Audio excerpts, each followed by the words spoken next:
Episode number 1 cut பண்ணி open பண்ணா ஒருத்தர் ஒரு 5 வயசு குழந்தைய கூப்பிட்டுட்டு டாக்டரை பாக்குறதுக்காக வந்திருக்காரு. அந்த டாக்டர் இவரை பார்த்து சொல்றாரு, உங்க குழந்தைக்கு 5 வயசு ஆயிருச்சு, இது வரைக்கும் அம்மா அப்பா அப்படிங்கிற சிம்பிள் வேர்டு கூட பேசவே இல்லைன்னு நீங்க சொல்றீங்க. அப்படின்னா உங்க குழந்தை மத்த குழந்தைகள்ல இருந்து ஸ்பெஷல். அவளுக்கு ஆட்டிசம் நோய் பாதிப்பு இருக்கு அப்படின்னு நினைக்கிறேன். அதான் நம்ம டெஸ்ட் பண்ணாதான் கன்ஃபார்ம் பண்ண முடியும் அப்படிங்கிறாரு. இதை கேட்டு அந்த குழந்தையோட அப்பா ரொம்ப அதிர்ச்சி ஆகுறாரு. கட் பண்ணி இந்த அப்பாவும் பொண்ணும் ரோட்ல நடந்து வந்துட்டு இருக்காங்க. அந்த நேரத்துல தான் ஒருத்தர் திடீர்னு வந்து இந்த அப்பாவை பார்த்து கேட்கிறாரு, ஏன்டா பொண்டாட்டியை இழந்து பச்சை பிள்ளையோட இருக்கேன்னு சொல்லி உனக்கு தங்குறதுக்கு இடம் தந்தேன், வீட்டுக்கு வாடகையோ ஒழுங்கா தர மாட்டாங்க, அத கூட பரவாயில்லன்னு விட்டேன். ஆனா நீ தங்க இடம் கொடுத்தா படுக்க பாய் கேட்கிற, என் பொண்டாட்டிக்கே நீ ரூட்டு விட பாக்குற, நான் வீட்டில் இல்லாத நேரமா பார்த்து நீ எதுக்காகடா அடிக்கடி என் வீட்டு பக்கமா வந்துட்டு போற, என் பொண்டாட்டி எதுக்காகடா உன் வீட்டு பக்கமா வந்துட்டு போற அப்படின்னு கேட்கும் போதுதான் அவர் சொல்றாரு, நீங்க எங்களை தப்பா புரிஞ்சுக்கிட்டீங்க. உங்க மனைவி அடிக்கடி என் வீட்டு பக்கம் வந்துட்டு போறது என் குழந்தைய பாக்குறதுக்காக தான் வந்துட்டு போறாங்க, மத்தபடி எங்களுக்குள்ள எந்த ஒரு தப்பான உறவுமே இல்ல அப்படின்னு சொல்லுவோமே அந்த வயசானவருக்கு கோவம் வருது. அவரு அப்பா கூட சண்டைக்கு வந்து அப்பாவெல்லாம் அடிச்சுக்கிட்டு இருக்கிறாரு.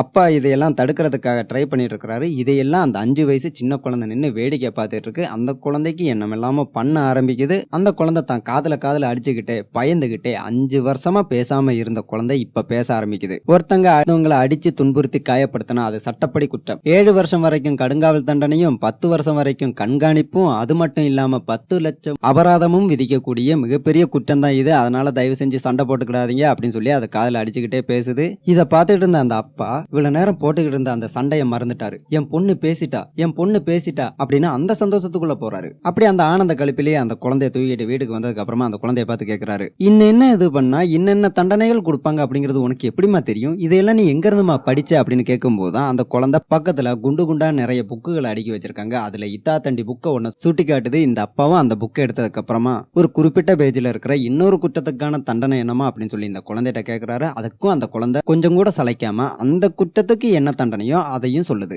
அந்த தண்டனை மட்டும் இல்ல, இந்த அப்பா ஒரு குறிப்பிட்ட பேஜ் எடுத்திருப்பார்ல, அந்த பேஜ்ல என்னென்ன தண்டனைகள்லாம் இருக்கோ, என்னென்ன சட்டங்கள்லாம் இருக்கோ, அது எல்லாத்தையுமே கொஞ்சம் கூட யோசிக்கல, கொஞ்சம் கூட திக்கல, வரிசையா அடுக்க ஆரம்பிக்குது. அந்த நேரத்துல தான் கீழே வச்சு ஒருத்தர் சண்டை போட்டு இருந்தார்ல, அவரோட மனைவி வந்து இவரை பார்த்து அவர் அப்படி நடந்துகிட்டதெல்லாம் என்ன மன்னிச்சிருப்பா அப்படின்னு சொல்லும் போதுதான் இவர் சொல்றாரு, அதெல்லாம் பரவாயில்லங்க, நான் அதை பத்தி யோசிக்க கூட இல்ல, ஏன் பொண்ணு பேசிட்டா, அவ இவ்வளவு பெரிய புக்கையெல்லாம் வாசிச்சு அதுல இருக்கிற தண்டனைகளை எல்லாத்தையுமே மனப்பாடமா பேசிக்கிட்டு இருக்கா, நான் அந்த சந்தோஷத்துல இருக்குங்க அப்படின்னு சொல்லும் போதுதான் அவங்களும் சொல்றாங்க, உன்னால முடியுமா, நீ வக்கீலுக்கு படிமா அப்படிங்கிறாங்க. கட் பண்ணி அந்த பொண்ணோட வாய்ஸ் ஓவர். ஒவ்வொரு குழந்தைகளும் அவங்களோட அம்மாவுக்கும் அப்பாவுக்கும் ஏதாவது ஒரு நாள்ல ஸ்பெஷலா தெரிவாங்க. நான் என்னோட அப்பாவுக்கு ஸ்பெஷலா தெரிஞ்ச நாள் நவம்பர் 17 2000 வருஷத்துல அப்படிங்கிறத அப்படியே கட் பண்ணி சில வருடங்களுக்கு பிறகு, என் பேரு ஊ யங் ஊ, நேரா வாசிச்சாலும் திருப்பி வாசிச்சாலும் ஊ யங் ஊ அப்படின்னு அவங்களோட பேர் அவங்களே சொல்லிக்கிட்டு ஹீரோயினுக்கு ஒரு இன்ட்ரோ கொடுக்குறாங்க. அப்படியே அந்த ஹீரோயினோட ரூமை ஒரு ரவுண்ட் சுத்தி காட்டுறாங்க. அப்படி சுத்தி காட்டையில எங்க பார்த்தாலுமே திமிங்கலம் தான். பொம்மையில இருந்து சோர்ல ஒட்டி வச்சிருக்கிற போஸ்டர் வரைக்கும் எல்லாத்திலயுமே திமிங்கலம் இருக்கு. அதை தவிர டிஃபரெண்டா இருக்குன்னா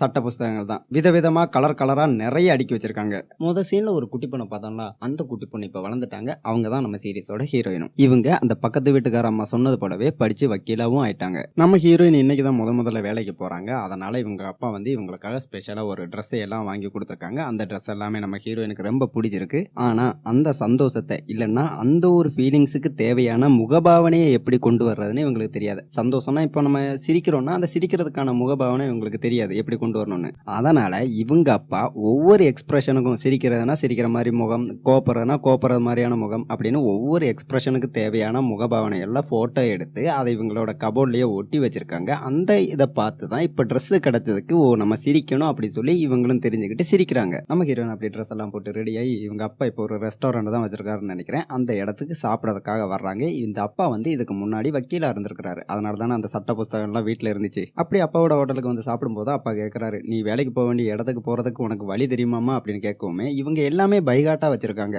கரெக்டா எந்த ட்ரெயின்ல ஏறணும், எந்த ஸ்டாப்ல இறங்கணும், எப்படி போகணும் அப்படிங்கறத எல்லாத்தையுமே தெளிவா அந்த அப்பா கிட்ட சொல்றாங்க. இந்த அப்பா அப்படி எல்லாத்தையுமே கேட்டதுக்கு அப்புறமா நம்ம ஹீரோனை பார்த்து சொல்றாரு, நினைவுல வச்சுக்கோ, நீ அங்க வேலைக்கு தான் போற, திமிங்கலத்தை பத்தி பேசுறதுக்கு போகல, காரணம் கொண்டு திமிங்கலத்தை பத்தி பேசக்கூடாது அப்படின்னு சொல்லவுமே நம்ம ஹீரோயின் அப்பாவி தானே, அவங்க அப்பாவித்தனமா கேட்கறாங்க. ஒருவேளை திமிங்கலத்தோட ஏதாவது கேஸ் வந்துச்சுன்னா அப்ப நான் திமிங்கலத்தை பத்தி பேசலாமா வேண்டாமான்னு கேட்கறாங்க. அதுக்கு அந்த அப்பா, அப்படி ஒரு கேஸ் வந்துச்சுன்னா நீ பேசலாம், எந்த ஒரு தப்புமே இல்லை அப்படிங்கிறாரு. அப்படி ஹீரோயின் அப்பா கிட்ட பேசி முடிச்சதுக்கு அப்புறமா அந்த ஹோட்டலை விட்டு வெளியே வராங்க. அந்த ஹோட்டலுக்கு வெளியில ஒரு சர்டிபிகேட்டை ஃப்ரேம் பண்ணி போட்டிருக்கிறத நமக்கு காட்டுறாங்க. அந்த சர்டிபிகேட்ல ரிபப்ளிக் கொரியாவின் ஆட்டிசம் பாதித்த முதல் வழக்கறிஞர் அப்படின்னு சொல்லி நம்ம ஹீரோயினை பெருமைப்படுத்தும் விதமா ஒரு சர்டிபிகேட் கொடுத்திருக்காங்க. அந்த சர்டிபிகேட் தான் அங்க தூங்கிட்டு இருக்கு. அப்படியே கட் பண்ணி இப்ப நம்ம ஹீரோயின் ஒரு ட்ரெயின்ல வந்துட்டு இருக்காங்க. அந்த ட்ரெயின்ல ஒரே ஆளுமா கூட்டமா இருக்கு. இதை பார்த்த உடனே ஹீரோயினுக்கு ஒரே படபடப்பா இருக்கு, ஒரே ஒரே பயமா இருக்கு. அதனால அவங்க கண்ணை மூடி திமிங்கலங்கள் ஊன்னு ஒரு விதமான சப்தத்தை எழுப்புல அந்த சப்தத்தை எழுப்புறாங்க. இவங்க அப்படி அந்த சத்தத்தை எழுப்புனது இவங்க போற ட்ரெயின்ல இவங்களோட பாதுகாப்புக்காக திமிங்கலமும் கூடவே வருது. கட் பண்ணி நம்ம ஹீரோயின் கரெக்டான ஸ்டாப்ல இறங்கி இப்ப அவங்க ஆபீஸ் முன்னாடி வந்துட்டாங்க. அவங்க உள்ள போலான்னு ட்ரை பண்ணும்போது தான் இந்த வாசல்ல கிளீனிங் வேலை நடக்குதுமா, நீ மெயின்டெனன்ஸ் வழியா வா அப்படின்னு சொல்லி ஒருத்தர் அந்த பக்கமா கை காட்டுறாரு. ஹீரோயின் அந்த பக்கம் போய் அந்த வாசலை பார்க்கும்போது தான் அந்த வாசல் ஆட்டோமேட்டிக்கா சுத்திக்கிட்டே இருக்கு. இதை பார்த்தோன்னு ஹீரோயினுக்கு உள்ள எப்படி போறதுன்னே தெரியல. இவங்க கொஞ்ச நேரம் அங்க நின்று யோசிச்சதுக்கு அப்புறமா சரி உள்ள போயிருவோம் அப்படின்னு சொல்லி அந்த சுத்துற வாசலுக்குள்ள போறாங்க. அந்த வாசலுக்குள்ள அப்படியே சுத்தி மறுபடியுமே வெளியே வந்துடுறாங்க. அப்படி வெளியே வந்த ஹீரோயின் மறுபடியும் அந்த ஆபீஸுக்குள்ள போறதுக்காக பயந்துகிட்டு இருக்கிற நேரத்துல தான் வாங்க உங்களை நான் உள்ள கூட்டு போறேன் அப்படின்னு சொல்லி ஒருத்த வர்றான். அவன் தான் நம்ம சீரிஸோட ஹீரோன்னு நினைக்கிறேன். அந்த வாசல்ல இருந்து உள்ள கூப்பிட்டு வந்த நம்ம ஹீரோயினை அவ எந்த ஆபீஸுக்கு போகணுமோ அந்த ஆபீஸ் முன்னாடி வரைக்கும் கூட்டிட்டு போய் விட்டுறான். நம்ம ஹீரோயின் அந்த ஆபீஸ் முன்னாடி வந்து நின்னதுக்கு அப்புறமா அந்த கதவை ஒரு 3 வாட்டி தட்டுறாங்க. அதுக்கப்புறமா உள்ள வாங்க அப்படின்னு உள்ள இருந்து சவுண்ட் வந்ததுக்கு அப்புறமா விரல்ல 1ல இருந்து 5 வரைக்கும் எண்றாங்க. அப்படி 5 எண்ணி முடிச்சதுக்கு அப்புறமா தான் அந்த ஆபீஸ் ரூமுக்குள்ளேயே என்ட்ராகுறாங்க. உள்ள போனவங்க அங்க இருக்கிற வக்கீலை பார்த்து நான் இன்னைக்கு வேலைக்கு ஜாயின் ஆக வந்திருக்கேன் அப்படின்னு சொல்றாங்க. அந்த வக்கீலும் அப்படியாமா சரி இரு பாக்குறேன் அப்படின்னு சொல்லிட்டு ஒரு ரெசியூம் எல்லாம் எடுத்து பாக்குறாங்க. அந்த ரெசியூம்ல இவளை உங்ககிட்ட அனுப்பி வைக்கிறேன், இவளை நீங்க பத்திரமா பாத்துக்கோங்க அப்படின்னு அந்த கம்பெனியோட அந்த வக்கீல்களுக்குலாம் ஒரு குறிப்பிட்ட கம்பெனி இருக்குல்ல அந்த கம்பெனியோட சிஇஓவே எழுதியிருக்காங்க. அந்த வக்கீல் அந்த ரெசியூமை ஒரு வித்தியாசமான முறையில பார்த்துட்டு இருக்கிற பார்த்தோன்னே நம்ம ஹீரோயின் சொல்றாங்க நான் கொடுத்திருந்த ரெசியூம்ல 2 பேப்பர் இருந்திருக்கும், உங்க கையில இப்போ 1 தான் இருக்கு, இன்னொன்னு நீங்க பாக்கலையா அப்படின்னு கேக்குறாங்க. அந்த வக்கீலும் ஆமா இதுல 2 பேப்பர் இருந்திருக்கணும், இப்போ 1 காணும் அப்படிங்கறத அந்த ரெசியூம்ல இருக்கிற ஸ்டேப்லர் பின் அடையாளத்தை வச்சே கண்டுபிடிச்சிக்கிறாரு. அப்படி அதெல்லாம் கன்ஃபார்ம் பண்ணதுக்கு அப்புறமா நம்ம ஹீரோயினை பார்த்து சரி நீ இங்க இருந்து இவங்க எல்லாம் அறிமுகமாயிக்கோ நான் இப்ப வர்றேன் அப்படின்னு சொல்லிட்டு நம்ம வக்கீல் அங்க இருந்து கிளம்புறாரு. இங்க இருக்கிற இந்த பொண்ணு இருக்குல்ல இந்த பொண்ணும் நம்ம ஹீரோயினும் லா காலேஜ்ல ஒன்னதான் படிச்சிருக்காங்க. அதனால இவங்களுக்கு ஏற்கனவே பழக்கம் இருக்கு. கூட இருக்கிற இன்னொருத்தரும் அவரோட பேரை தானா சொல்லி அறிமுகமாயிக்கிறாரு. அப்படி இவங்க அறிமுகமானதுக்கு அப்புறமா அங்க ஒரு சில பொருட்கள் ஆபீஸ்ல ஒரு சில பொருட்கள் அங்கங்கேயா கலைஞ்சு போய் கிடக்குது. அதையெல்லாம் நேரா ஒழுங்கா அடுக்கி வச்சிட்டு இருக்காங்க நம்ம ஹீரோயின். இந்த வக்கீல் அவளை நல்லா பாத்துக்கோ சிஇஓ அப்படின்னு சொல்லி ஒருத்தங்க கையெழுத்து போட்டிருந்தாங்களா அந்த சிஇஓவை பார்க்கறதுக்காக வந்திருக்கிறாரு. அங்க வந்து அவர் சிஇஓ பார்த்து இன்னைக்கு புதுசா ஒரு பொண்ணு வேலைக்கு வந்திருக்கு, அவளோட ரெசியூம்ல 2 பேஜ் இருந்திருக்கும் அப்படின்னு சொன்னா. நானும் அதை பார்த்து கன்ஃபார்ம் பண்ணேன். 2வது பேஜ் நீங்க வாசிச்சீங்களா? அவளை பார்த்தாலே கொஞ்சம் வித்தியாசமா இருக்கு, அவ கொஞ்சம் வித்தியாசமா நடந்துக்கிறா, அதுக்கெல்லாம் என்ன காரணம் அப்படின்னு கேட்கும்போது அந்த சிஇஓ சொல்றாங்க நான் அந்த 2வது பேப்பரை வாசிச்சேன். அந்த 2வது பேப்பர்ல இவளுக்கு ஆட்டிசம்ங்கிற ஒரு நோய் இருக்கிறதா குறிப்பிட்டிருந்தாங்க. ஆனா அது நமக்கு தேவையில்லை. லா காலேஜ்லயே இவ தான் ஹையஸ்ட் மார்க் வாங்கி டிகிரி பாஸ் ஆயிருக்கா, அதனாலதான் அவளை இன்டர்வியூ பண்ணி நான் செலக்ட் பண்ணேன். அதுல இப்ப என்ன அப்படின்னு கேட்கும்போது தான் இந்த வக்கீல் சொல்றாரு நார்மலான நம்மளை போல இருக்கிறவங்களே கோர்ட் ரூம்ல போய் வாதாடுறது எவ்வளவு கஷ்டம்னு உங்களுக்கு நல்லாவே தெரியும். ஒருத்தங்களை ஒரு கேஸ்ல இருந்து நம்ம காப்பாத்தி கூட்டிட்டு வரணும்னா பொய்யோ உண்மையோ நம்ம வாயினால நம்ம பேசுற பேச்சுல ஜட்ஜே அரண்டு போற அளவுக்கு நம்ம பேசணும். அப்போதான் நம்ம அந்த கேஸ்ல ஜெயிக்க முடியும். அப்படிப்பட்ட ஒரு சூழ்நிலையில இப்படிப்பட்ட ஒரு குறைபாடு இருக்கிற பொண்ணை நம்ம வேலைக்கு சேர்த்துக்கிட்டா அவளால ஒழுங்கா வேலை பார்க்க முடியுமா, அவளால இந்த கேஸை எல்லாம் சால்வ் பண்ண முடியுமா அப்படின்னு கேட்கும்போது அந்த அம்மா சொல்றாங்க ட்ரெய்லரை பார்த்து படம் இப்படிதான் இருக்கணும் முடிவு பண்ணாதப்பா, முதல்ல படம் எப்படி இருக்குன்னு தியேட்டருக்கு போய் பாரு, அப்போதான் அந்த படம் நல்லா இருக்கா இல்லையான்னு உன்னால தெரிஞ்சுக்க முடியும். அதே போலதான் இந்த பொண்ணுக்கு நீ ஒரு சான்ஸ் கொடுத்து பாரு அப்படின்னு சொல்லுவோம். அந்த வக்கீலும் சொல்றாரு சரி உங்களுக்காக நான் இவளுக்கு ஒரு சான்ஸ் கொடுக்குறேன், அந்த சான்ஸ்ல அவ தோத்துட்டான்னா அவளை நீங்களாவே அனுப்பிடுங்க, ஒருவேளை அவ ஜெயிச்சிட்டா என்னோட கருத்து தான் தப்புன்னு நான் ஒத்துக்கிறேன் அப்படின்ட்டு அவர் அங்கிருந்து கிளம்புறாரு. கட் பண்ணி ஒரு கேஸை பத்தி ஒரு சில டாக்குமெண்ட்ஸ் எல்லாம் நம்ம ஹீரோயின் கிட்ட கொடுத்ததுக்கு அப்புறமா அது என்ன கேஸ் அப்படிங்கறத நம்ம இந்த வக்கீல் சொல்லிக்கிட்டு இருக்காரு. ஹீரோயின் அந்த டாக்குமெண்ட்ஸை ஒவ்வொன்னா புரட்டி பார்த்துக்கிட்டே இருக்காங்க. அந்த நேரத்துல தான் ஒரு இரும்பு அயன் பாக்ஸ் ஒன்னு இருக்கிறத இவங்க பாக்குறாங்க. அந்த அயன் பாக்ஸை பார்த்த உடனே ஹீரோயின் வக்கீல் கிட்ட சொல்றாங்க இதை பார்த்த உடனே ஒரு குறிப்பிட்ட இனம் திமிங்கல பேரை சொல்லி எனக்கு அந்த திமிங்கலத்தோட பேர் தான் வருது அப்படின்னு சொல்லிட்டு அந்த திமிங்கலத்தை பத்தின மொத்த ஹிஸ்டரியும் சொல்றாங்க. அதுக்கப்புறமா இந்த திமிங்கலத்தை பத்தி இவங்க எங்க வாட்சி தெரிஞ்சுக்கிட்டாங்க அப்படின்னு அந்த புக்கை பத்தின ஹிஸ்டரியுமா சொல்றாங்க. இவங்க எல்லாத்தையும் நல்லா டீட்டெயிலா சொல்லுவாங்க. நான் இப்ப அந்த திமிங்கலத்தோட ஹிஸ்டரி எல்லாம் நமக்கு தேவையில்லை அப்படின்னு சொல்லி தான் ஸ்கிப் பண்ணிட்டு இருக்கேன். ஃபியூச்சர்ல வர்ற எபிசோடுகள்ல எதுவும் தேவைன்னா அந்த நேரத்துல மட்டும் நான் அதை பத்தி சொல்றேன். ஹீரோயின் இப்பவும் அந்த ஹிஸ்டரியை சொல்லிக்கிட்டு தான் இருக்காங்க, நிப்பாட்டவே இல்லை. இந்த வக்கீல் அதை பார்த்தோன்னே ஆமா இந்த கேஸுக்குள்ள திமிங்கலம் எங்க இருந்து வந்துச்சு, எதுக்காக அந்த கதையெல்லாம் நீ எங்க சொல்ற அப்படின்னு இவர் கேட்கிறாரு. இப்போதான் காலையில அந்த ஹோட்டல்ல வச்சு எதுக்காக அந்த அப்பா திமிங்கலத்தை பத்தி எங்கேயும் போய் பேசக்கூடாதுன்னு சொன்னாருங்கிறத நமக்கு புரியுது. நம்ம ஹீரோயினுக்கு திமிங்கலம் ரொம்ப பிடிக்கும் போல் இருக்கு. எல்லாத்துலயுமே இவங்க திமிங்கலத்தை கற்பனை பண்ணிக்குவாங்கன்னு நினைக்கிறேன். அப்படி அந்த வக்கீல் சொன்னதுக்கு அப்புறமா தான் திமிங்கலத்தை பத்தின அந்த ஹிஸ்டரி கிளாஸ் எல்லாம் நிப்பாட்டிட்டு நம்ம ஹீரோயின் அந்த கேஸுக்குள்ள போறாங்க. அப்படியே கட் பண்ணி பிளாஷ்பேக்ல அது என்ன கேஸுங்கிறத நம்ம காட்டுறாங்க. ஃபர்ஸ்ட் சீன்ல ஒரு அம்மா வந்திருப்பாங்கல்ல, ஒரு சந்தேகப்படுற கணவனோட அவங்களோட கேஸ் தான் இது. இவங்க 2 பேரும் வீட்டுல உட்காந்து சாதாரணமான வேலையில பார்த்துட்டு இருக்கிற நேரத்துல தான் ஃபுட்டோ எதையோ டெலிவரி பண்றதுக்காக ஒருத்தன் வர்றான். இந்த அம்மா அவனை பார்த்து சாப்பிட்டியாப்பா, ரொம்ப இழைச்சு போன போல இருக்கியே அப்படின்னு சொல்லி நார்மலான சில கேள்வி எல்லாம் கேட்கறாங்க. அதாவது ஒருத்தங்களை எப்படி நல்லா விசாரிப்பாங்களோ அந்த மாதிரியான சில கேள்விகளை கேட்கறாங்க. இதை பார்த்துக்கிட்டு இருந்த இந்த தாத்தாவுக்கு கோவம் வருது. அவர் இந்த அம்மா கிட்ட அவங்க கூட உனக்கு எப்படி பழக்கம், நான் இல்லாத போதெல்லாம் அவன் இந்த வீட்டு பக்கம் வந்துட்டு போறானா, உங்களுக்குள்ள எத்தனை வருஷமா பழக்கம் அப்படின்லாம் சொல்லி இந்த அம்மா கிட்ட சண்டைக்கு போறாங்க. பொறுமைக்கும் ஒரு எல்லை இருக்குல்ல, ஒரு கட்டத்துக்கு மேல இந்த அம்மா பொறுமையை இழந்துடுறாங்க. இவங்க துணி தைக்கிற வேலை தான் பார்த்துக்கிட்டு இருந்தாங்க. அந்த இஸ்திரி பெட்டி பக்கத்திலேயே இருக்கு. அந்த இஸ்திரி பெட்டி எடுத்து இந்த கணவரோட மண்டையிலே அடிச்சதுக்கு அப்புறமா கொய்யால நானும் பார்த்துக்கிட்டு இருக்கேன், சும்மா வரோம் போறவங்க கூட எல்லாம் சேர்த்து வச்சு பேசுறதே உனக்கு வேலையா இருக்கு, அந்த 50 வருஷ காலமா நான் இதை பொறுத்துக்கிட்டு இருக்கேன், இனிமே என்னால முடியாது, நீயும் சாவு நானும் நானும் செத்துறேன், இன்னையோட இதை முடிச்சுக்குவோம் அப்படின்னு சொல்லி இந்த கணவனை போட்டு அடிக்கிறாங்க. அவரு ஒரே அடியோட கீழே விழுந்து மயங்கி போயிடுறாரு. அவர் மயங்கினதை பார்த்ததுக்கு அப்புறமா தான் இந்த அம்மா சுயநினைவுக்கு வராங்க. சுயநினைவுக்கு வந்த இந்த அம்மா ஆம்புலன்ஸுக்கு கூப்பிட்டு இன்ஃபார்ம் பண்றாங்க. அந்த கணவரை கொண்டு போய் இப்ப ஆஸ்பத்திரியில சேர்த்துட்டாங்க. அப்படியே இந்த பிளாஷ்பேக் முடியுது. இப்ப நம்ம வக்கீல் வந்து ஹீரோயின் சொல்லியிருக்காங்க, அடி வாங்கி ரொம்ப சீரியஸான கண்டிஷன்ல தான் அந்த கணவன் இப்ப ஆஸ்பத்திரியில இருக்கிறாரு. அவர் சரியாகிறதுக்கு எப்படியும் ஒரு 3-4 மாசம் ஆகும். அந்த அம்மா மேல கொலை முயற்சி வழக்கு போட்டிருக்காங்க. நீ இப்ப என்ன பண்ண போறனா அப்படின்னு இந்த வக்கீல் இந்த கேஸை பத்தி ஒவ்வொன்னா பேசிக்கிட்டு இருக்காங்க. நம்ம ஹீரோயின் இந்த வக்கீல் என்ன சொல்றாரோ அதையே மறுபடியும் இவங்க சொல்றாங்க. இதை பார்த்தோம்னா அந்த வக்கீல் கேட்கிறாரு, நீ என்ன எனக்கு எக்கோவா, எதுக்காக நான் சொன்னதையே மறுபடியும் சொல்லிட்டு இருக்க அப்படின்னு கேட்கவும் நம்ம ஹீரோயின் சொல்றாங்க, மன்னிச்சிருங்க சார், ஆர்டிசத்துல இதுவும் ஒரு பிரச்சனை தான், நீங்க சொல்றதையே நான் மறுபடியும் சொல்லிட்டு இருப்பேன். ஓகே,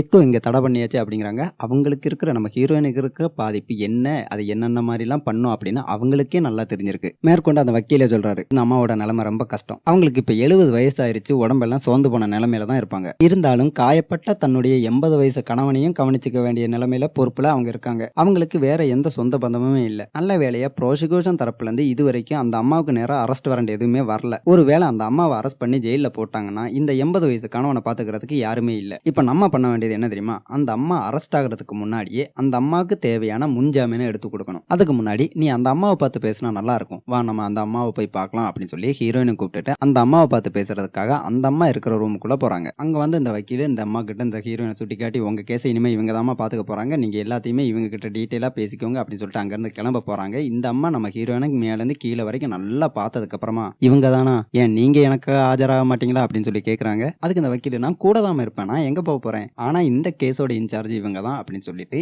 நம்ம ஹீரோயின் இந்த அம்மாட்ட ஒப்படைச்சிட்டு இந்த வக்கீல் அங்க இருந்து கிளம்புறாரு. நம்ம ஹீரோயின் இப்ப இந்த அம்மாவை பார்த்து பேசுறாங்க, எனக்கு ஆச்சரியமா இருக்குங்க, நீங்க இருந்த அதே அட்ரஸ்ல தான் இப்பவும் தங்கிக்கிட்டு இருக்கீங்க, என்ன உங்களுக்கு ஞாபகம் இல்ல, நான் என்னோட சின்ன வயசுல உங்க வீட்டுல தாங்க வாடகைக்கு கூடியிருந்தேன், என் அப்பா பேரு இதுங்க அப்படின்னு நம்ம ஹீரோயினோட அப்பாவோட பேரை சொன்னதுமே தான் அந்த அம்மாவுக்கும் நம்ம ஹீரோயின் யாரு அப்படிங்கறதே ஞாபகத்துக்கு வருது. அன்னைக்கு பார்த்த அந்த குட்டி பாப்பாவா நீ, உன்கிட்ட நான் தானமா வக்கீலுக்கு எல்லாம் படின்னு சொன்னேன், நான் சொன்னது போலவே நீ இப்ப வக்கீல் ஆயிட்டியா, ரொம்ப சந்தோஷம் ரொம்ப சந்தோஷம், நான் உன்னை மறுபடியும் பாப்பேன்னு நினைச்சு கூட பாக்கலாமா அப்படின்னு சொல்லிக்கிட்டு பாசத்தோட நம்ம ஹீரோயினை கட்டிப்பிடிச்சுக்கிறாங்க. அதுக்கப்புறமா நம்ம ஹீரோயின் அப்பாவை பார்த்து சொல்றாங்க, நடந்தது என்னெல்லாம்ங்கிறது எனக்கு நல்லா தெரியும், உங்க கணவர் இப்ப வேலைக்கெல்லாம் போறது இல்ல, வீட்டுல தான் இருக்கிறாரு, வாழ்றதுக்கு தேவையான பணத்துக்காக நீங்க என்னமா பண்றீங்க, உங்களுக்கு அந்த வருமானம் எப்படிமா கிடைக்குது அப்படின்னு கேட்கும்போது தான் அந்த அம்மா சொல்றாங்க, என் கணவன் வேலையில இருந்து ரிட்டையர்ட் ஆகி வந்துட்டார்ல, அவரோட பென்ஷன் பணம் வரும், அதுக்கப்புறமா நாங்க ஒரு சில வீடுகளை வாடகைக்கு கொடுத்துருக்கோம்ல, அந்த பணம் வரும், அந்த பணத்தை வச்சு தான் நாங்க வாழ்ந்துகிட்டு இருக்கோம் அப்படின்னு சொல்லும்போது தான் நம்ம ஹீரோயின் கேட்கறாங்க, நீங்க இப்ப தங்கி இருக்கமா அந்த வாடகைக்கு கொடுத்துருக்கமான வீடு எல்லாம் யார் பேர்ல இருக்கு அப்படின்னு கேட்கும்போது தான் அந்த அம்மா சொல்றாங்க, அது எல்லாமே என் கணவனோட பேர்ல தான் இருக்கு அப்படிங்கிறாங்க. அப்படியே அந்த கான்வர்சேஷன் முடியுது. இப்ப இந்த வக்கீல் முன்னாடி நம்ம ஹீரோயின் இருக்காங்க.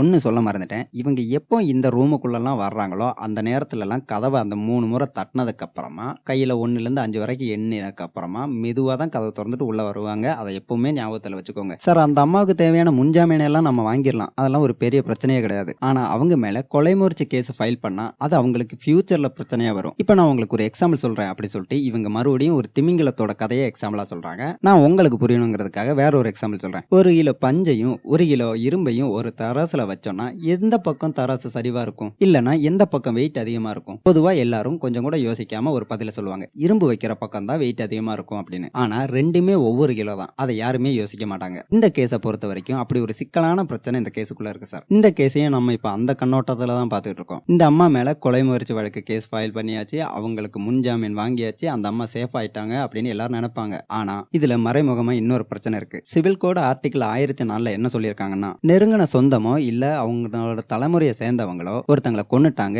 இல்ல கொல்றதுக்காக முயற்சி பண்ணாங்கன்னா, செத்து போனவர் இல்லன்னா தாக்கப்பட்ட அவர் மேல ஏதாவது சொத்துக்கள் இருந்துச்சுன்னா அந்த சொத்துக்கள் எதுவுமே கொலை பண்ணவங்களுக்கு இல்லனா அந்த கொலை முயற்சி வழக்கு ஃபைல் பண்ணவங்களுக்கு கிடைக்காது. இப்போ இந்த கேஸை பொறுத்த வரைக்கும் பார்த்தா அந்த 70 வயசு பாட்டி அந்த 80 வயசு தாத்தாவோட பென்ஷன் பணத்திலையும் தாத்தாவோட பேர்ல இருக்கிற அந்த வீட்டு வாடகையில தான் வாழ்ந்துகிட்டு இருக்காங்க. அந்த பாட்டிக்கு இப்போதைக்கு ஜாமீன் கிடைச்சிரும். ஆனா ஃபியூச்சர்ல இந்த தாத்தாவோட பென்ஷன் பணமோ இல்ல அந்த வீட்டு வாடகை பணமும் கிடைக்காது. அந்த பாட்டி வாழ்றதுக்கு ரொம்பவும் கஷ்டப்படுவாங்க. அதனால இந்த பாட்டிமா மேல கொலை முயற்சி வழக்க போடாம சாதாரணமான ஒரு அடிதடி சண்டை கேஸை போட்டு விட்டுருவோம். அந்த கேஸ்ல இருந்து நம்ம இந்த பாட்டிமாக்கு ஜாமீனும் வாங்கி கொடுத்துடலாம். இந்த பாட்டிமாக்கு ஃபியூச்சர்லயும் எந்த ஒரு பிரச்சனையுமே வராது அப்படின்னு நம்ம ஹீரோயின் சொல்லி முடிக்கிறா. இதெல்லாம் இவ்வளவு நேரமா கேட்டுக்கிட்டு இருந்த அந்த வக்கீல் நம்ம ஹீரோயினோட இந்த பேச்சுல ரொம்பவுமே இம்ப்ரெஸ் ஆயிடுறாரு. இந்த கேஸ்ல இப்படி ஒரு பிரச்சனை இருக்கு, இன்னமா நான் கூட இதை பத்தி யோசிக்கவே இல்லம்மா, தாக்கப்பட்ட அவரும் அந்த அம்மாவும் இப்ப ஆஸ்பத்திரியில தான் இருக்காங்க, நீ போய் அவங்கள கொஞ்சம் பாரு, நீ தனியா போக வேண்டாம், உன் கூட அந்த துணைக்கு யாரையாவது அனுப்பி வைக்கிறேன், நான் உன்னை தப்பா இடப்பட்டமா, அதுக்கு என்ன நீ மன்னிச்சிருமா அப்படின்னு சொல்லி மன்னிப்பும் கேட்கிறாரு. பரவாயில்ல சார், நான் ஒரு சாதாரண பொண்ணு கிடையாது, ஒரு சாதாரண வக்கீலும் கிடையாதுன்னு எனக்கு நல்லாவே தெரியும் அப்படிங்கிறாங்க. அப்படியே கட் பண்ணி நம்ம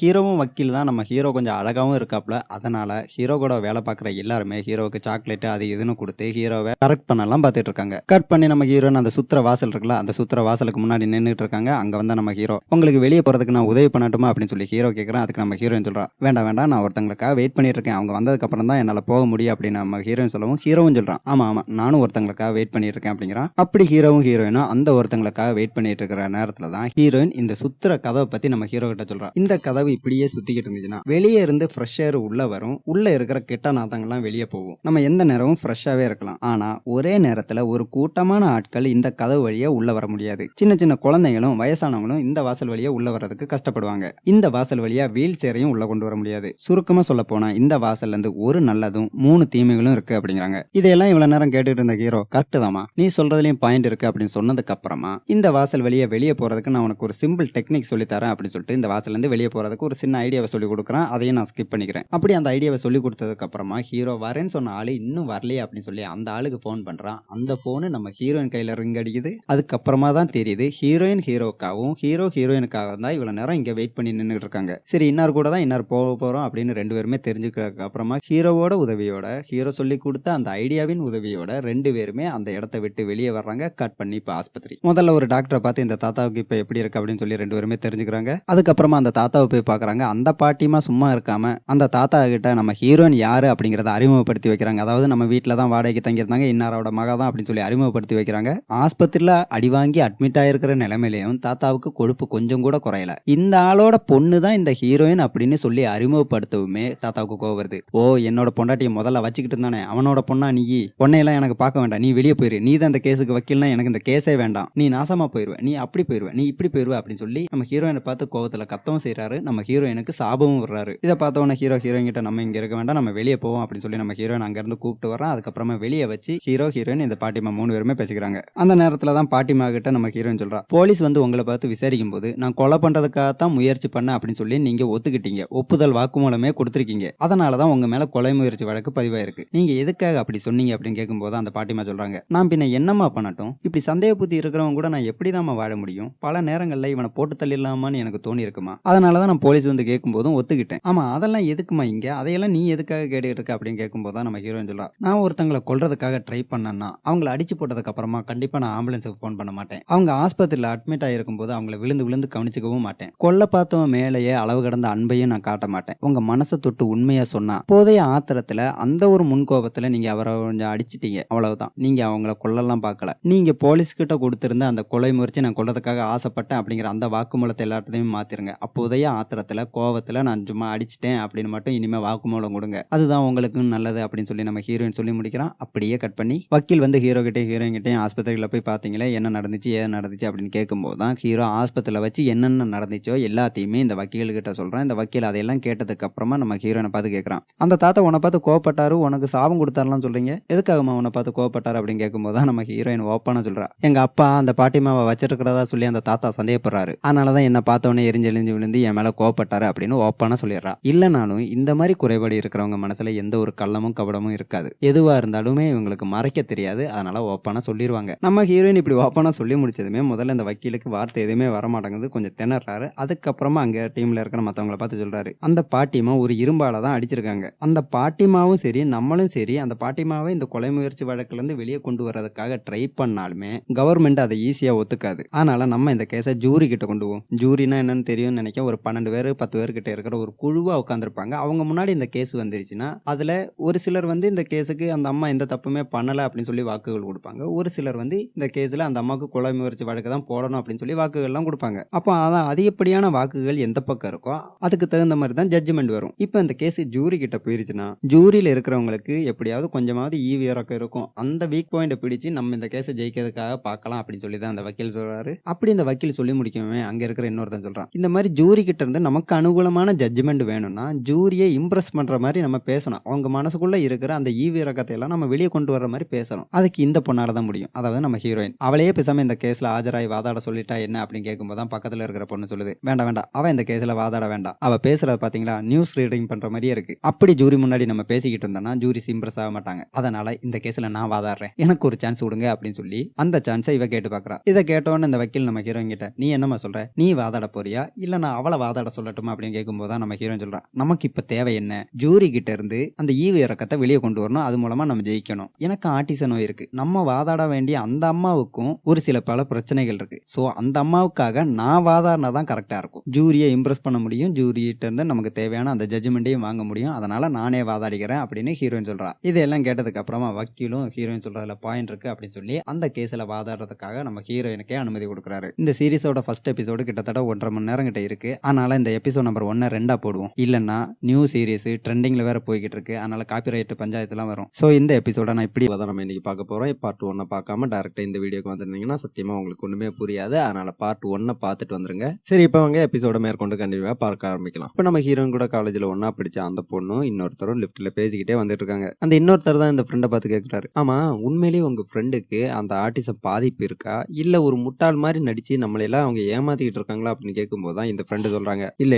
உண்மையிலேயே அவளுக்கு அந்த பாதிப்புலாம் இருக்கு. உங்களுக்கு ஒண்ணு தெரியுமா, நான் அவ கூட காலேஜ்ல படிக்கும்போது எங்க காலேஜ்லயே நம்பர் 1 அவ தான். படிப்புல அவ அவ்வளவு கெட்டி, ஆனா சாதாரண இயல்பு வாழ்க்கையில மட்டும் அவ கொஞ்சம் வீக்கா இருப்பா. அந்த நேரத்துல எல்லாம் நான் தான் அவளுக்கு போய் உதவி பண்ணுவேன். இப்ப பாருங்க, அவளுக்கு உதவி பண்ணி நான் எப்பவுமே அவகிட்ட தோத்துக்கிட்டு இருக்கேன். அவ என்கிட்ட இருந்து எல்லாத்தையும் தட்டி பறிச்சு எடுத்துட்டு இருக்க மாதிரியே எனக்கு ஃபீலா இருக்கு அப்படின்னு சொல்லி இந்த பொண்ணு சொல்லவே அவன் சொல்றான். அப்படின்னா இனிமே அவளுக்கு உதவி பண்ணாத, உன்னை விட திறமையானவங்க ஒருத்தவங்களுக்கு நீ எதுக்காக உதவி பண்ண போற அப்படின்னு இவங்க பேசிக்கிட்டு அந்த லிப்ட்ல இருந்து வெளியே வர்றாங்க. வெளியே வந்து பார்க்கும்போதுதான் நம்ம ஹீரோயின் அந்த சுத்துற வாசல் வழியா வெளியே போறதுக்காக ஹீரோ சொல்லி கொடுத்த அந்த டெக்னிக்கை யூஸ் பண்ணி போறதுக்கு ட்ரை பண்ணிட்டு இருக்காங்க. இதை பார்த்தோன்னு அந்த பொண்ணு கூட இருக்கிறவர்கிட்ட சொல்லுது, இப்படி நடந்துக்கிறாளே, இப்படி இருக்காளே, இவளுக்கு நான் எப்படி உதவி பண்ணாம இருக்க முடியும் அப்படின்னு சொன்னதுக்கு அப்புறமா ஹீரோயின் அந்த வாசல் வழியா வெளியே வர்றதுக்கு போய் உதவி பண்றாங்க. ஹீரோயின் வெளியே வந்ததுக்கு அப்புறமா இந்த பொண்ணு அவங்கள பார்த்து, நீ முட்டாளா இல்ல முட்டாளான்னு கேட்டேன், சுத்துற வாசல் வழியா வெளியே வர தெரியலனா அந்த பக்கம் இன்னொரு வாசல் இருக்கு தானே, அந்த வாசல் வழியா வெளியே வந்தாதான் என்ன உனக்கு, இந்த வாசல் வழியா தான் வெளியே வருவியோ அப்படின்னு சொல்லி திட்டிட்டு இந்த பொண்ணு அங்க இருந்து போகுது. இந்த பொண்ணு அங்க போனதுக்கு அப்புறமா நம்ம ஹீரோயினோட வாய்ஸ் ஓவர், நான் பிறந்ததுல இருந்து இது வரைக்கும் நான் வாசிச்ச நான் படிச்ச எல்லாமே என் நினைவில் இருக்கு,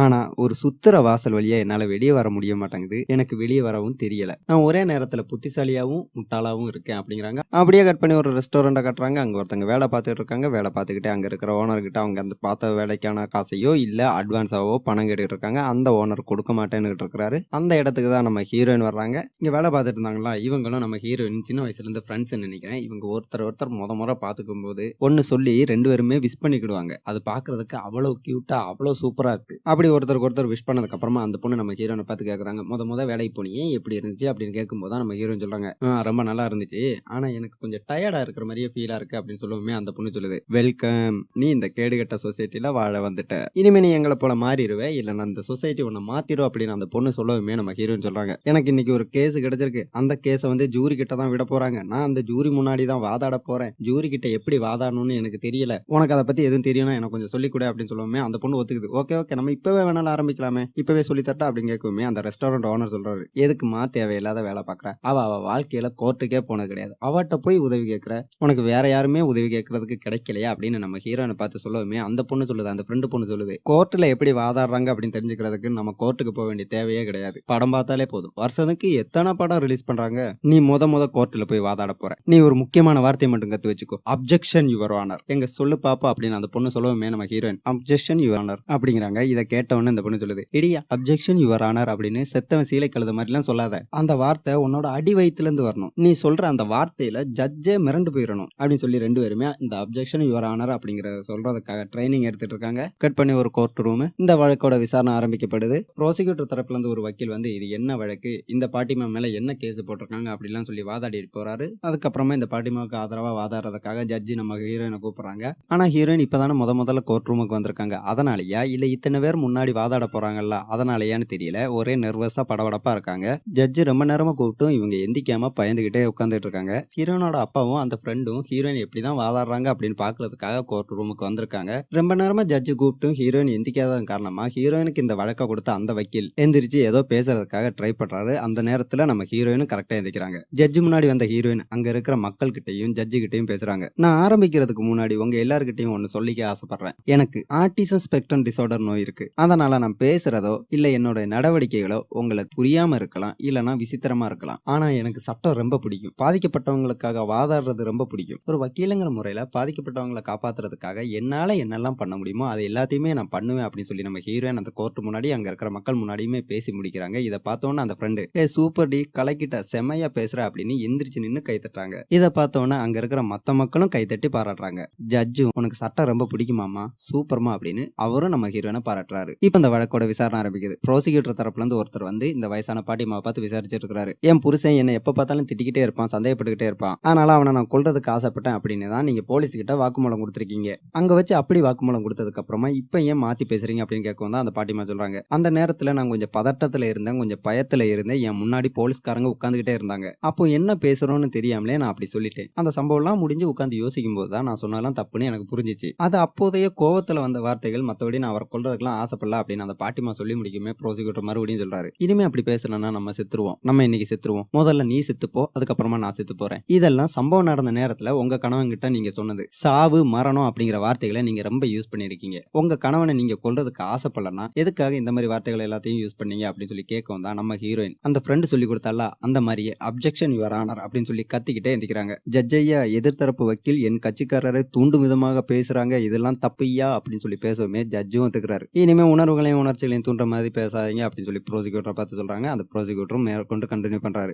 இந்த ஆயுதம், இந்த இரும்பு ஆயுதத்தை வச்சுதான் இந்த பாட்டிமா அந்த தாத்தாவை அடிச்சிருக்காங்க. இந்த ஆயுதத்தை வச்சு அவரோட தலையிலேயே அடிச்சிருக்கீங்க. அப்ப அதோட அர்த்தம் என்ன? அவரை நீங்க கொல்ல பாத்திருக்கீங்க தானே, அவர் சாகணும்னு நீங்க ஆசைப்பட்டீங்க தானே அப்படின்னு இந்த ப்ரோசிக்யூட்டர் கேட்கவுமே அந்த பாட்டிமா அழுதுகிட்டே சொல்றாங்க, நான் வாழ்றதே என் கணவனுக்காகத்தான். அப்போதே ஒரு கோவத்துல என்ன பண்றதுன்னே தெரியாம நான் அவரை அடிச்சிட்டேன், அதுக்கு என்ன மன்னிச்சிருங்க, என்ன மன்னிச்சிருங்க அப்படின்னு மறுபடியும் அப்போ ஒரு ஆத்திரத்துல பண்ண தப்புக்காக மன்னிப்பு கேட்டு இருக்காங்க. அப்படியே முதல் நாள் ஹியரிங் முடியுது. ஹியரிங் முடிஞ்சதுமே நம்ம வக்கீல் வந்து இந்த ப்ரோசிக்யூட்டரை பார்த்து பேசுறாரு, சார் நீங்க ஒரு பாட்டிமாவை தான் விசாரிச்சுட்டு இருக்கீங்க, ஒரு தீவிரவாத கும்பல கிடையாது, கொஞ்சமாவது நெஞ்சுக்குள்ள ஈரம் இருந்துச்சுன்னா கொஞ்சம் பார்த்து பேசுங்க சார், வயசான பீஸ் அது, நீங்க கேட்கிற கேள்விக்கு பதில் சொல்ல முடியாமலே போயிடப்போகுது அப்படிங்கிறாரு. அப்படியே அவர் சொல்லி முடிக்கவுமே இந்த ப்ரோசிக்யூட்டர் சொல்றாரு, எங்களுக்கு கொஞ்சமாவது ஈரம் இருக்கிறதுனாலதான் அந்த அம்மா மேல கொலை முயற்சி வழக்கு ஃபைல் பண்ணதுக்கு அப்புறம் அரெஸ்ட் வாரண்ட் எதுவுமே கொடுக்காம நாங்க இது வரைக்கும் இருந்தோம். ஆனா எங்களை இந்த மாதிரி பண்ண வைக்கிறது நீங்க தான். நீங்க இந்த கேஸையே மாத்தி வர்றதுக்காக ட்ரை பண்றீங்க. நீங்க அப்படி பண்ணும்போது நான் இப்படி பண்றதுல எந்த ஒரு தப்புமே இல்ல அப்படிங்கிறாரு. அப்படியே கட் பண்ணி வக்கீல், ஹீரோ, ஹீரோயின் 3 பேருமே கார்ல போயிட்டு இருக்காங்க. அந்த நேரத்துல தான் வக்கீல் சொல்றாரு, அந்த பாட்டிமா தன்னை கொல்ல பார்க்கல அப்படிங்கறத அந்த பாதிக்கப்பட்டவரே நேர்ல கோர்ட்ல வந்து சாட்சி சொன்னா நல்லா இருக்கும், நம்ம வேணா அவரை கோர்ட்டுக்கு கூட்டு வருமா அப்படிங்கிறாரு. அப்படியே கட் பண்ணி 2வது நாள் ஹியரிங், சாட்சி சொல்றதுக்காக அந்த தாத்தாவை கூட்டு வந்துட்டாங்க. கோர்ட்டுக்கு வந்த தாத்தா உறுதிமொழி எல்லாம் எடுத்துக்கிறாரு. நம்ம ஹீரோயின் தான் இந்த தாத்தாவை குறுக்கு விசாரணை பண்ண போறாங்க. ஹீரோயின் அந்த குறுக்கு விசாரணை ஆரம்பிக்கிறதுக்கு முன்னாடியே இந்த வக்கீல் ஹீரோயினை பார்த்து சொல்றாங்க, ஆஸ்பத்திரியில வச்சு இந்த தாத்தா உன்னை கேவலப்படுத்தி இருந்தாரு, அவமானப்படுத்தி இருந்தாரு, அதுக்கு பழிவாங்க உனக்கு இப்போதான் சான்ஸ். நீ விசாரிக்கிற விசாரணையில இந்த தாத்தா கேவலப்படணும், அசிங்கப்படணும், போய் அவர் கதையை முடிச்சுட்டு வா அப்படின்னு சொல்லி நம்ம ஹீரோயினை அனுப்பி வைக்கிறாரு. ஹீரோயினை எந்திரிச்சு இந்த தாத்தாவை குறுக்கு விசாரணை பண்றதுக்காக வர்றாங்க. ஹீரோயினை பார்த்த உடனே இந்த தாத்தா கோர்ட்டுங்கிறதே மறந்து கத்த ஆரம்பிக்கிறாரு, அடியே உன்ட்ட நான் ஆஸ்பத்திரியில வச்சு சொன்னேன் தானே, மறுபடியும் என் முன்னாடி வந்துடாதன்னு, அப்புறம் என்ன தைரியம் இருந்தா நீ இங்க வந்திருப்ப, என்ன நான் இங்க வரணும், இவளை பார்த்து கோவத்துல கத்தணும், நான் போய் சேரணும், இதை நீங்க எல்லாருமே பிளான் பண்ணி பண்றீங்களா, என் கண் முன்னாடி இருக்காத, உன்னை பார்த்தாலே என்ன எரிஞ்சுக்கிட்டு வருது அப்படின்னு சொல்லி நம்ம ஹீரோனை அடிக்கிறதுக்கெல்லாம் ட்ரை பண்றாரு. இதை பார்த்த உடனே தாத்தாவை இனிமே இங்க இருந்து விசாரிக்க முடியாது அப்படின்னு புரிஞ்சுக்கிட்டவங்க தாத்தாவை அங்க இருந்து கூப்பிட்டு போறாங்க. கட் பண்ணி ஒரு 10 நிமிஷத்துக்கு அப்புறமா மறுபடியும் விசாரணை ஆரம்பிக்குது. நம்ம ஹீரோயின் தான் பேசுறாங்க, இப்போ இங்க நடந்ததை நீங்க எல்லாருமே நேர்ல பாத்துட்டீங்க. இந்த தாத்தா கூட அட்ஜஸ்ட் பண்ணி வாழ்றது ரொம்ப கஷ்டமான வேலை. இருந்துமே இந்த பாட்டிமா இந்த தாத்தா கூட எப்படி எல்லாம கஷ்டப்பட்டு ஒரு 50 வருஷம் வாழ்ந்துட்டாங்க. இந்த தாத்தாவுக்கு அவங்க மனைவி மேல ரொம்ப சந்தேகம் இருக்கு. யூஸ் பண்ற லாங்குவேஜ், வார்த்தைகள் கூட தப்பு தப்பா தான் இருக்கும். இது எல்லாத்தையுமே பொறுத்துக்கிட்டு அவங்க அந்த தாத்தாவை நல்லபடியா தான் கவனிச்சுட்டு இருந்திருக்காங்க, நல்லபடியா தான் வாழ்ந்துகிட்டு இருந்திருக்காங்க. ஒரு நாள் அவங்களுக்கு சொல்ல முடியாத அளவுக்கு கோவம் வந்துருச்சு, கையில கிடைச்ச பொருளை எடுத்து அடிச்சிட்டாங்க. அதோட அர்த்தம் இவங்க அவரை கொல்ல பார்த்தாங்க அப்படின்னு கிடையாது அப்படின்னு சொல்லி நம்ம ஹீரோயின் பேசிக்கிட்டு இருக்கிற அந்த நேரத்துல தான் ஒருத்தர் வந்து ஜட்ஜு கிட்டையும் ப்ரோசிக்யூட்டர் கிட்டையும் எதையோ ஒன்னு சொல்லிட்டு போறாங்க. அவங்க அப்படி சொல்லிட்டு போகுமே ப்ரோசிக்யூட்டர் எந்திரிச்சு ஜட்ஜை பார்த்து சொல்றாரு, சார் இங்கிட்டு வந்துட்டு போன தாத்தா ஆஸ்பத்திரிக்கு போற வழியிலேயே செத்து போயிட்டாரு. நாங்க இந்த வழக்கை இது வரைக்கும் கொலை முயற்சி வழக்குன்னு சொல்லி தான் பதிவு பண்ணிருக்கோம். ஆனா இனிமே இது கொலை முயற்சி வழக்கு கிடையாது, இது கொலை வழக்கு, அதுக்கு அனுமதி தரணும் அப்படின்னு சொல்லி ப்ரோசிக்யூட்டர் கேட்டுக்கிறாரு. இந்த தாத்தா இறந்து போயிட்டாரு அப்படின்னு அந்த ப்ரோசிக்யூட்டர் சொல்லவுமே இந்த பாட்டிமாவுக்கு அதிர்ச்சி தாங்க முடியல. அவங்க அந்த அதிர்ச்சியிலேயே மயக்கம் போட்டு கீழே விழுறாங்க. நம்ம ஹீரோயினுக்கும் அவர் இறந்து போயிட்டாரு அப்படிங்கிற அதிர்ச்சியை ஏத்துக்க முடியல. கட் பண்ணி அந்த தாத்தாவுக்கு இறுதி அஞ்சலி நடந்துட்டு இருக்கு. அந்த இடத்துல தான் நம்ம ஹீரோயின் இருக்காங்க. ஹீரோயின் அவங்களுக்குள்ளேயே பேசிக்கிறாங்க, கோர்ட்ல வச்சுன்னா அவர் முன்னாடி போகாம இருந்திருந்தா இது நடந்திருக்காது. இல்ல நான் இந்த கேஸை ஏற்றெடுக்காமலே இருந்திருக்கணும், நான் அப்படி இந்த கேஸை ஏற்றெடுக்கலன்னா ஒருவேளை அந்த தாத்தா உயிரோட இருந்திருப்பாரு அப்படின்னு அவங்களுக்குள்ளேயே பேசிக்கிறாங்க. அந்த பாட்டிமா அந்த தாத்தாவுக்கு தேவையான இறுதி அஞ்சலி எல்லாம் முடிச்சுட்டு அந்த ரூம்ல இருந்து வெளியே வர்றாங்க. வெளியே வந்து அந்த பாட்டிமாவை பார்த்து ஹீரோயின் பேசுறாங்க, நான் வக்கீல் ஆக போறேன் அப்படின்னு சொன்னவங்களோட கேஸை தான் நான் வக்கீல் ஆனதுக்கு அப்புறமா முத எடுத்து நடத்த போறேன்னு நான் எதிர்பார்க்கவே இல்லை. அது எனக்கு ரொம்ப ஆச்சரியமா இருந்துச்சு. கேஸ்லயே எப்படியாவது ஜெயிச்சிடணும்னு நான் ஆசைப்பட்டேன். இல்ல அது ஆசை கிடையாது, அது பேராசை. நான் இந்த கேஸுக்குள்ள வந்திருக்க கூடாது, ஆஸ்பத்திரிக்கு வந்திருக்க கூடாது, அந்த தாத்தாவை பார்த்திருக்க கூடாது, கோர்ட்டுக்கு அந்த தாத்தாவை கூட்டு வந்திருக்க கூடாது, அந்த கோர்ட்ல வச்சு நான் அந்த தாத்தாவை விசாரிக்க போயிருக்க கூடாது. இது எல்லாமே என்னோட தப்பு தான், அதுக்கு என்ன மன்னிச்சிருங்கம்மா. ஒருவேளை நான் இதையெல்லாம் பண்ணாம இருந்திருந்தா அந்த தாத்தா இப்பவும் உயிரோட இருந்திருப்பாரு அப்படின்னு சொல்லும் போது அந்த பாட்டிமா சொல்றாங்க, எதுக்குமா நீ உன்னைய குத்தம் சொல்லிக்கிற, இதுல உன் தப்பு எதுவுமே கிடையாது, நான் தான் அவரை ஒழுங்கா பாத்துக்கல, சண்டை நடக்கிறதுக்கு கொஞ்ச நேரத்துக்கு முன்னாடி வரைக்கும் எனக்கு தலைவலிக்குதே அப்படின்னு சொல்லி தான் அவர் அந்த அந்த சோபால படுத்துக்கிட்டு இருந்தாரு. அப்படி தலைவலியோடு இருக்கிற மனுஷனை அடிச்சது நான் தான். சோ அவரோட சாவுக்கு காரணம் நான் தான் எல்லாத்துக்கும் காரணம், நான் தான் எல்லாத்துக்கும் காரணம் அப்படின்னு மேற்கொண்டு பேச முடியாம அந்த பாட்டிமா அழுதுகிட்டு இருக்காங்க. நம்ம ஹீரோயின் அவங்கள போய் ஆறுதல் படுத்துறாங்க. கட் பண்ணி நம்ம ஹீரோயின் இப்ப ஆபீஸ்ல இருக்காங்க. அவங்கள அங்க பாக்குறதுக்காக நம்ம ஹீரோ வர்றான். ஹீரோயின் இந்த சம்பவத்துல ரொம்பவும் மனசுடைஞ்சு போயிருக்காங்க. அதனால அவங்கள தேத்துறதுக்காக அந்த இஸ்திரிபடியை பார்த்து இத பாக்கையில திமிங்கலம் போலவே இருக்கே அப்படின்னு சொல்லி திமிங்கலத்தோட பேச்ச ஆரம்பிக்கிறான். உடனே ஹீரோயின் பதட்டத்தோட ஹீரோ பார்த்து சொல்றா, வேலை பார்க்குற இடத்துல வச்சு அடுத்தவங்க பேசின வார்த்தைகளை நம்ம ரிப்பீட்டா பேசுறது, ப்ளூபெரி, கேக்கு, திமிங்கலம் இதை பத்திலாம் நீங்க பேசக்கூடாது, அதெல்லாம் தப்பு அப்படிங்கிறாங்க.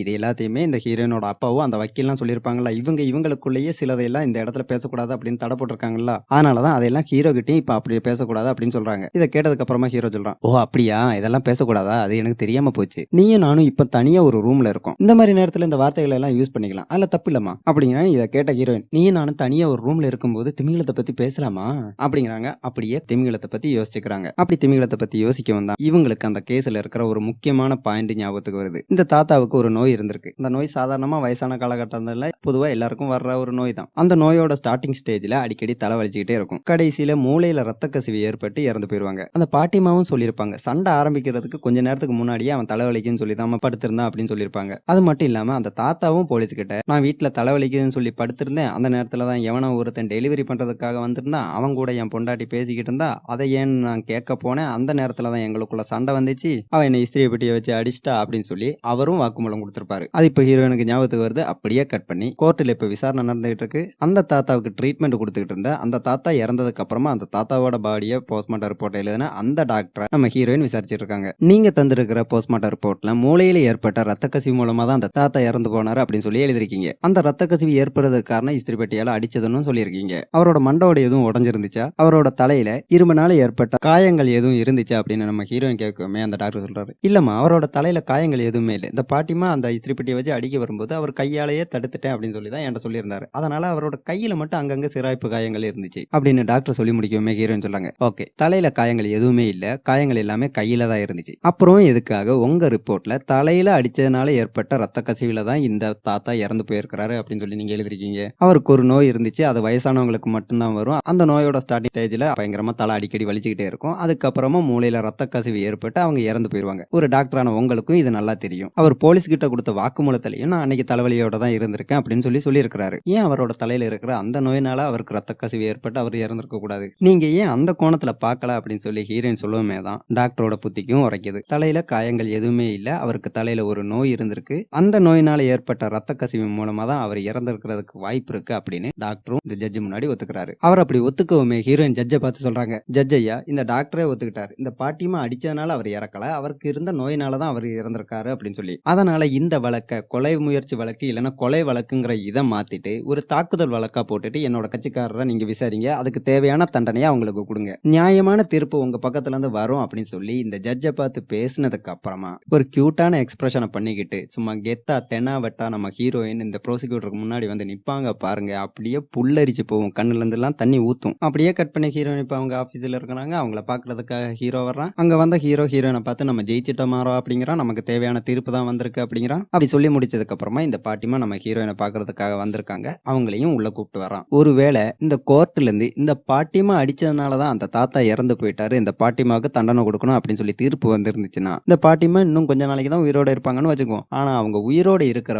ஒவ்வொரு நாள்லயும் நான் தப்பு பண்ணிட்டேனே, நான் அடிச்சனாலதான் அவன் செத்து போயிட்டானே அப்படின்னு சொல்லி ஒரு குற்ற உணர்வோட தான் வாழ்ந்துட்டு இருந்திருப்பாங்க. ஆனா ஹீரோயின் அவளோட பிரெயினை யூஸ் பண்ணி இந்த பாட்டிமா அடிச்சதுனால அந்த தாத்தா இறந்து போகல, அந்த தாத்தாவுக்கு ஏற்கனவே ஒரு நோய் இருந்தனாலதான் அவர் இறந்து போயிருக்கிறாரு அப்படின்னு சொல்லி தீர்ப்பு வாங்கிட்டாங்க. இந்த பாட்டிமா எந்த தப்புமே பண்ணல அப்படிங்கறத இந்த பாட்டிமாவுக்கும் புரிய வச்சிருக்காங்க, கோர்ட்டுக்கும் புரிய வச்சிருக்காங்க. சோ அதுக்கு இந்த பாட்டிமா நம்ம ஹீரோயினை கட்டி பிடிச்சி நன்றி சொல்றாங்க. ஹீரோயினும் ரொம்ப கஷ்டப்பட்டு இந்த பாட்டிமாவை கட்டி பிடிக்கிறாங்க. இங்க நடந்துகிட்டு இருக்கிற இந்த உணர்வுபூர்வமான சம்பவங்களை அந்த வக்கீலும் பாக்குறாரு, அவரும் சந்தோஷப்பட்டுக்கிறாரு. அப்படியே கட் பண்ணி ஹீரோயினோட அப்பாவோட ஹோட்டல், அங்க நல்லா நீட்டா மாடர்னா ட்ரெஸ் பண்ண ஒரு அம்மா ஒருத்தங்க வர்றாங்க. அங்க வந்து அவங்க இந்த ஹீரோயினோட அப்பாவை பார்த்து ரொம்ப நாளாச்சுல அப்படிங்கிறாங்க. அப்படியே கட் பண்ணி எபிசோட் நம்பர் 1 முடிக்கிறாங்க. அப்பாவை பார்க்க வந்திருக்கிற இவங்க தான் அந்த வக்கீல் கம்பெனியோட சிஇஓவா இருக்காங்க. அது மட்டும் இல்லாம இவங்க நம்ம ஹீரோயினோட அம்மாவா இருப்பாங்கன்னு நினைக்கிறேன். பொதுவா ஒரு சீரிஸோட எபிசோட பார்த்தோம்னா நமக்குள்ள ஒரு சில கேள்விகள் வரும். ஒரு எக்ஸாம்பிளுக்கு நம்ம ஒரு த்ரில்லர் சீரிஸை பாக்குறோம், ஒரு கொலை நடந்துருச்சு, நம்ம அந்த எபிசோட பார்த்தோன்னே கொலைகாரன் இவனா இருப்பானோ அப்படின்னு சொல்லி நமக்குள்ள ஒரு சில கேள்விகள் வரும். அந்த கூரியசிட்டியோடய நம்ம அடுத்தடுத்த எபிசோடுகளை விடாம பார்த்துட்டு இருப்போம். அப்படி எனக்கு இந்த சீரிஸோட